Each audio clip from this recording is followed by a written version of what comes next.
అమ్మా ఎంత వెతికినా కనబట్లేదే. సరిగ్గా చూసావా? ఎక్కడ పెట్టానో ఏమో గుర్తుకు రావడం లేదే.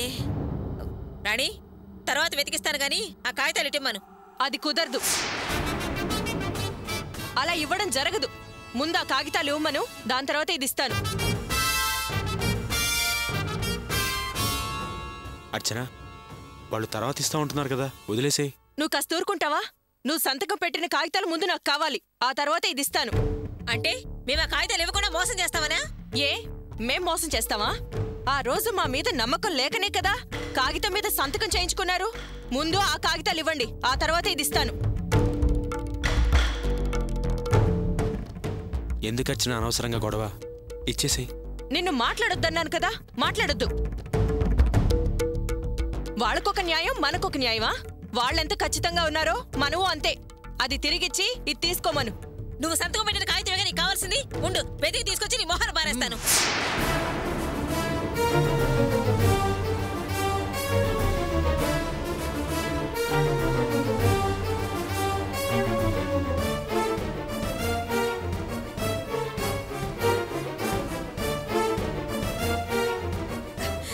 ఇదిగోవే, తీసుకో. కష్టపడుంటే దాని విలువ తెలుస్తుంది. నేను మీలా విసరను. ఇదిగో, ఆవిడ చేతిలో పెట్టు, నువ్వు లోపలికి రా. ఏయ్, ఏంటి అంటున్నావు? కష్టపడే వాళ్ళకి విలువ తెలుస్తుందా? అంటే మేము పని పాట లేకుండా తిరిగి కూర్చునే వాళ్ళమనేగా అర్థం? చూడండి, నేను గొడవ పడ్డానికి సిద్ధంగా లేను. నువ్వు లోపలికి పదా. అర్చన, ఇప్పుడు ఈ మాటలన్నీ అవసరమా? నువ్వు ఊరుకో. ఇలా గొడవలు ఎందుకని నువ్వు ఊరుకున్నావు కాబట్టే వాళ్ళు రెచ్చగొట్టేలా మనల్ని మాట్లాడుతున్నారు. మాటకి మాట బదులు చెప్పకపోతే మరీ పల్చనైపోతాం. నువ్వు లోపలికి రా. అది కాదు, రమ్మని చెప్తున్నాను కదా.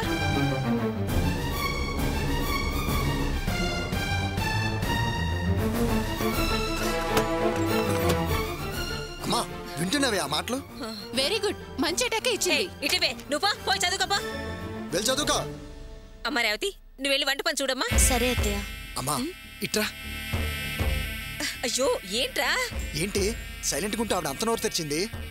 ఏంట్రా భయపడుతున్నావా? పిరికి సన్నాసి. రే, ఇప్పుడే షెడ్డు కాగితాలు మన చేతికొచ్చాయిరా. ఇక ఆ షెడ్డు మనదేరా. అది అరిస్తే ఎంత, కరిస్తే ఎంత. నువ్వు ధైర్యంగా ఉండు. అదేంటమ్మా, ఆ షెడ్ మందలా అవుతుంది? రేపు ఆ ఫైనాన్స్ క్లియర్ చేసేసి ఇంటి కాగితాలు తెచ్చిస్తే ఇచ్చేయాలి కదా. అది ఎప్పటికి జరగాలిరా. ఒరే, ఆ కాగితాలు తెచ్చిచ్చినా ఈ కాగితాలు మాత్రం మనమే దక్కించుకోవాలి. ఇక ఈ షెడ్డు నీదేరా, నువ్వేం దిగులు పడకు. నిజంగానమ్మా? నిజంగానే అంటున్నాన్రా. నీ జాతకంలో అనుకోని ఆస్తి కలిసి వస్తుందని రాసింది. అది ఇదేరా. నిజంగా నాదే అవుతుందా? ఖచ్చితంగా నీదేరా. అమ్మా చాలేరా. ఒరే, నేనెళ్ళి ఈ కాగితాలు జాగ్రత్తగా దాచిపెట్టొస్తాను. సరే అమ్మా, త్వరగా వెళ్ళు.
ఇంకోసారి నా జోలికొస్తే చంపే పారేస్తాను.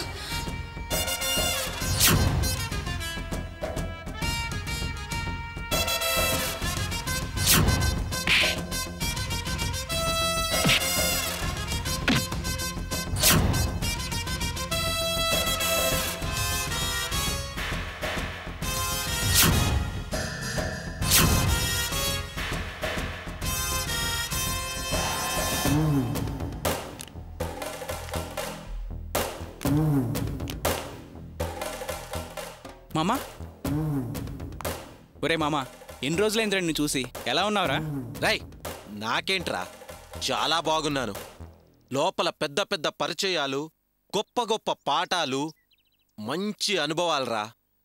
రాజకీయం, రౌడీజం, నరకటం, చంపటం, సెటిల్మెంట్స్ ఇవన్నీ తెలిసిన ఎక్స్పర్ట్స్ లోపలున్నారా. వాళ్ళ దగ్గర చాలా ట్రైనింగ్ అయ్యా. ఈ లోకం గురించి, జనం నైజం గురించి చాలా తెలుసుకున్నా. రేయ్, నన్నిలా జైలుకు పంపిన కావ్యకి కృతజ్ఞతగా ముందు చక్కని గుణపాఠం చెప్పాలరా. అది నేను చెయ్యాల్సిన ఫస్ట్ డ్యూటీ. ఒరే, కావ్య గురించి నేనే చెప్దాం అనుకున్నా, కానీ ఈ లోపు నువ్వే గుర్తు చేసావు. మర్చిపోతే గదరా గుర్తు చేయటం, గుర్తు పెట్టుకోవటం. నన్ను దెబ్బతీసింది, దాన్ని మర్చిపోవటం జరగదు.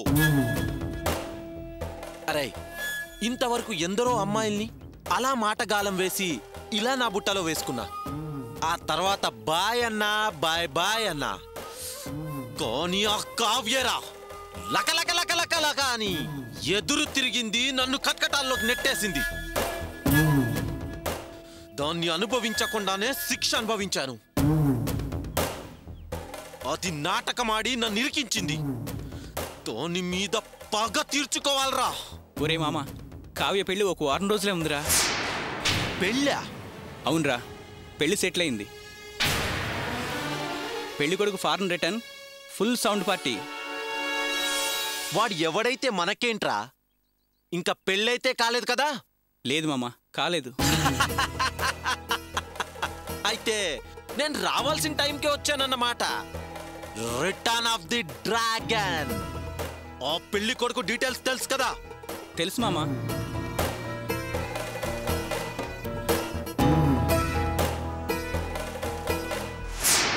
అమ్మా, బాక్స్ తెస్తున్నానే.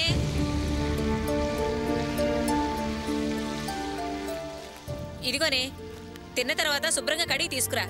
అలాగే వదిలేస్తే ఎండిపోయి వాసన వస్తుంది. తర్వాత కడగడం నా వల్ల కావట్లేదు. సరే అమ్మా. రాణి, ఈ నెల కరెంటు బిల్లు వచ్చింది. వాళ్ళని అడిగి డబ్బులు తీసుకురా. ఎంతమ్మా? బిల్లు 1250 రూపాయలు.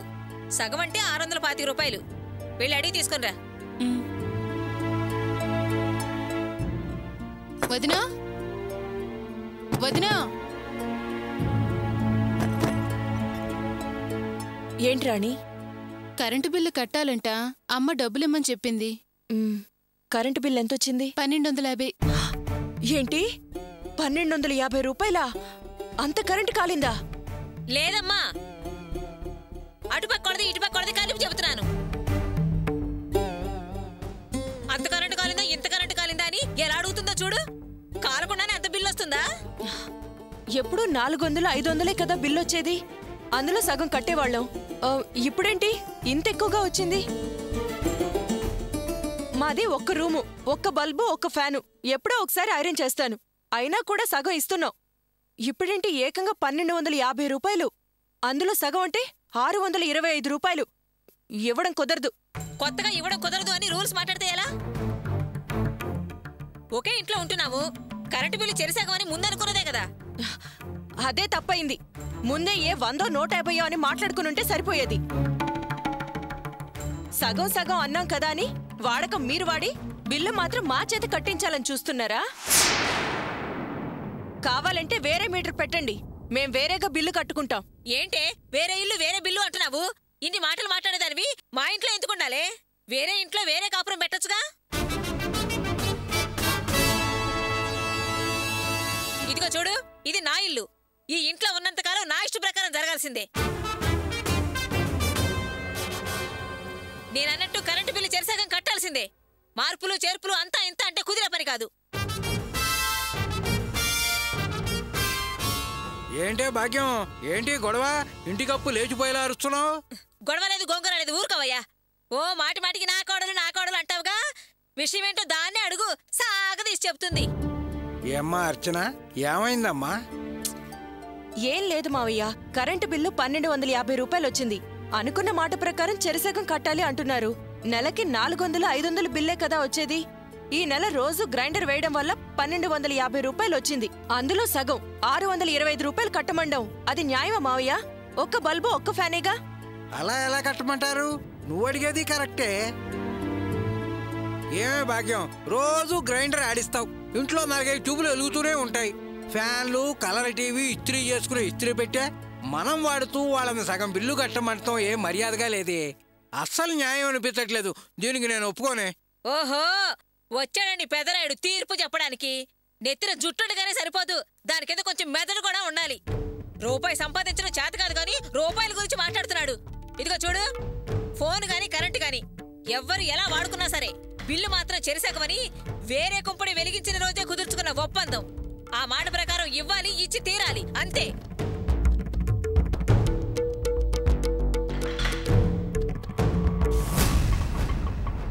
బా, నువ్వు ఇక్కడే ఉండు, నేను వెళ్ళి తీసుకొస్తాను. అలాగే. కుదరదు. కుదరదంటే కుదరదు. 100-200 అంటే సరే, మా వాడకానికి అంతకు మించి రాదు. అంతే ఇస్తాను. అంతకు మించి ఒక్క పైసా కూడా నేనివ్వను. ఏంటి ఏంటి ప్రాబ్లం? ఏం లేదురా, కరెంటు బిల్లు 1250 రూపాయలు వచ్చిందిట. భాగ్యమేమో సగం మీరు ఇవ్వాలంటోంది. అంతెందుకు మేము ఇవ్వాలని అర్చన అంటోంది. అంతేరా? అవును, మేమెంత కాల్చామో అంతే ఇస్తాం. 1250 రూపాయలకి 625 రూపాయలు మనం ఎందుకు ఇవ్వాలి? అర్చన, ఊరుకో. ఇప్పుడేంటి, అందులో సగం ఇవ్వాలి అంతే కదా? ఇచ్చేస్తాను. ఏంటి ఏంటి ఇచ్చేది? ఎందుకు ఇవ్వాలి? మనం ఎంత కరెంటు కాలుస్తున్నామో అంతే ఇస్తాం. ఇలా ఎంత పడితే అంత ఎందుకు ఇవ్వాలి? కావాలంటే వేరే మీటర్ పెట్టమనండి, ఎంత బిల్లు వస్తే అంతే ఇద్దాం. అర్చన, వాళ్ళు అడిగింది సగం డబ్బులే కదా, ఇచ్చేద్దాం. నానా, ఈరోజు ఇవ్వడం కుదరదు. అర్చన్ని చెకప్కి తీసుకెళ్ళాలి. డబ్బులు దానికే సరిపోతాయి. ఆ కరెంటు బిల్ డబ్బులు రేపిచ్చేస్తాను. అర్చన, నువ్వు ఇంక విషయం వదిలే. ఎందుకు వదిలే వదిలే అని అన్ని విషయాల్లో నా నోరు మూయిస్తారు? సగం సగం ఎందుకు ఇవ్వాలి? ఏంటి న్యాయం? అర్చన, ప్రతి చిన్న విషయాన్ని పెద్ద చేకు. వదిలేయమంటున్నాను కదా. నాన్నా, డబ్బులు రేపిచ్చేస్తానని చెప్పా కదా, రేపిచ్చేస్తాను. ఇప్పుడు బిల్లు కట్టకపోతే, ఆ కరెంటు వచ్చి ఫీజు పీకపోతే మేము చీకట్లో చావాలా? ఒక్క పూట్లో ఎవడో వచ్చి ఫ్యూజ్ పీక్కెళ్ళడు. 625 రూపాయలే కదా, ఇచ్చేస్తాను. అది ఇవ్వలేనంత దరిద్రంలో నేనేమీ లేను. అర్చన, పద. నేను రావట్లేదు. డబ్బులు ఇస్తానన్నావు కదా, ముందా డబ్బులిచ్చేయి. రేపు చెకప్కి వెళ్దాం. ఏం అర్జెంట్ లేదు. అర్చన, ప్లీజ్ అర్థం చేసుకో. ఇది నీ ఆరోగ్యానికి సంబంధించిన విషయం. డాక్టర్ గారు ఏం చెప్పారు? నెలలా చెకప్కి రమ్మని చెప్పారా లేదా? వద్దు, ముందు అక్కడ డబ్బులు ఇచ్చేయండి. డబ్బులు కట్టకుండా చెకప్కి వెళ్తే ఈ దేశంలో ఎవరు బిడ్డల్ని కల్లేదు, ఈవిడ ఒక్కతే కంటుంది అంటారు. డబ్బులు ఇవ్వడానికి నిర్ణయించుకున్నారు కదా, ఇచ్చేయండి. అది కాదు అర్చన, నేను చెప్పేది కొంచెం. అర్చన, ఆ డబ్బులు రేపు ఇవ్వచ్చులే. దీనికి నేను చెప్తానుగా, రేపు వాడు ఇచ్చాక వెళ్ళి బిల్లు కట్టచ్చు. చాయ్, అప్పటిదాకా నువ్వేం మాట్లాడబోకు. ఇదిగో, ఇంకెప్పుడు కరెంటు బిల్లు వచ్చినా దానిలో సగం కట్టాల్సిందే. నెల నెల ఇలా పంచాయతీలు పెట్టడం నా వల్ల కాదు. చెప్పవయ్యా వాళ్ళకి, చెప్పు. నువ్వు పదమ్మా.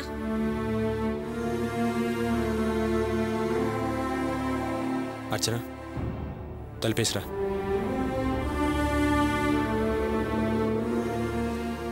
అత్తయ్య, ఏంటమ్మా? అర్చనకు చెప్పేది కూడా కరెక్టే కదా అత్తయ్య. కరెంటు నిజంగా ఎక్కువ కాల్చేది మనమే కదా. మనం గ్రైండర్ వేయడం వల్లే కదా బిల్ అంతొచ్చింది. వాళ్ళని సగం కట్టమనడం న్యాయమేనా? నేను అడిగే దానిలో అన్యాయం ఏమీ లేదమ్మా. ఒక్కసారి బయటికెళ్ళి చూడు, జానబెత్తుని గదులకు కూడా 2000-3000 అద్దెలు అడుగుతున్నారు. ఈ ఇల్లు నాది, నా ఇంట్లో వాళ్ళుంటున్నారు. నేనేమన్నా అద్దె కట్టమని అడుగుతున్నానా? లేదు కదా. అలాంటప్పుడు 600 కరెంటు బిల్లు కడితే నష్టమేమీ లేదు. నువ్వు అనవసరంగా ఆలోచించి బుర్ర పాడు చేసుకోకు. వెళ్ళి పని చూడు.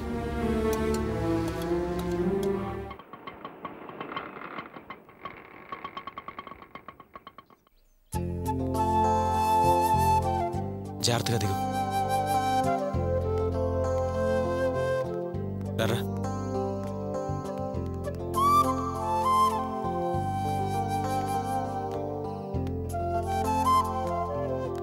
సిస్టర్, మా ఆవిడ అర్చన పేరు మీద అపాయింట్మెంట్ ఉంది. డాక్టర్ అనురాధ గారిని కలవాలి. ఇలా వెళ్ళండి. థ్యాంక్స్.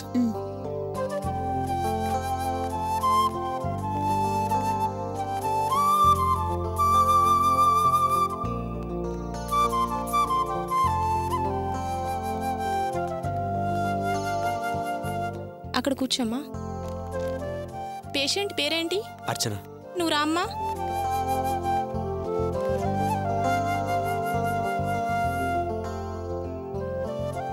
పర్వాలేదు, కరెక్ట్ వెయిటే ఉన్నావు. దిగండి. అంతా మా బావ చూపించే ప్రేమండి. కూర్చోండి మీరు. అలాగే. అర్చన ఇటు కూర్చో. సరస్వతి, నువ్వు రామ్మా.